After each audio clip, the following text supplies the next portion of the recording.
So I am an assistant professor in the Trauma Critical Care Burn Division at The Ohio State University, where I had the privilege of doing a year fellowship in surgical critical care after training in Denver. And I was lucky enough to get matched up with Dr. Meyer Patel in the mentoring program. So I was at a really critical junction in my career where I was finishing up fellowship and I was looking for jobs. And I was doing that in a very focused manner because I knew that my asks were unique and that I was interested in translational science and starting my own lab. And so I was fortunate enough to be paired up with someone who understood those values and those asks. And that was really instrumental in helping me navigate that fork in the road.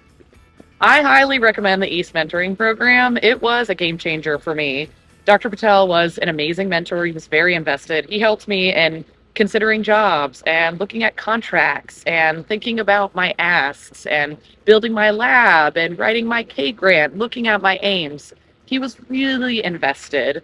And I think what is the best part of the program is that mentoring doesn't end when the program is over. I still talk to Dr. Patel and I still run things by him. And so it really is the beginning of a relationship, not just a year long program.